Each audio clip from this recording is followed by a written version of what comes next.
What would happen if there was a full-scale nuclear war between Russia and the United States? Based on non-classified data, the aftermath might go something like this. When one side launches nuclear missiles, the other side detects them and fires back before impact. U.S. submarine-launched ballistic missiles from west of Norway start striking Russia after about 10 minutes. And Russian ones from north of Canada start hitting the U.S. a few minutes later. The very first strikes are high-altitude EMP attacks, frying electronics and power grids by creating an electromagnetic pulse of tens of thousands of volts per meter. The next strikes target command and control, as well as nuclear launch facilities. Land-based intercontinental ballistic missiles take about half an hour to arrive. Major cities are targeted, both because they contain military facilities and to stymie the enemy's post-war recovery. Some cruise missiles take hours to reach their target. Each impact creates a fireball about as hot as the core of the sun, followed by a radioactive mushroom cloud. These intense explosions vaporize people nearby and cause fires and blindness further away. The fireball expansion then causes a blast wave that damages buildings, crushing nearby ones.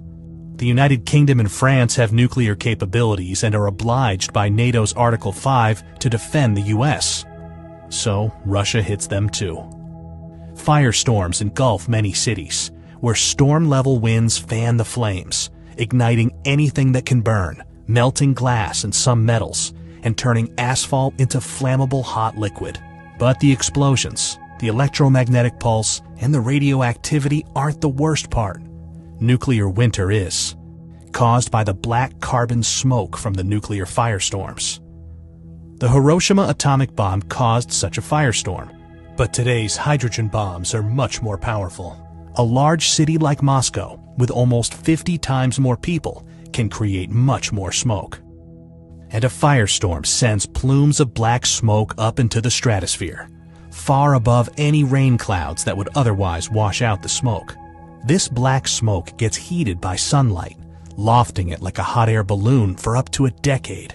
High-altitude jet streams are so fast that it takes only a few days for the smoke to spread across much of the northern hemisphere.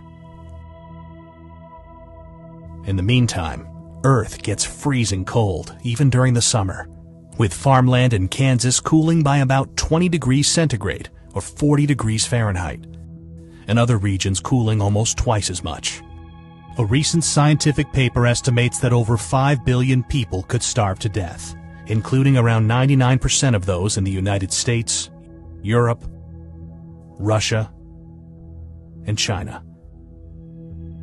We obviously don't know how many people will survive a nuclear war. But if it's even remotely as bad as scientists think, then it has no winners, merely losers.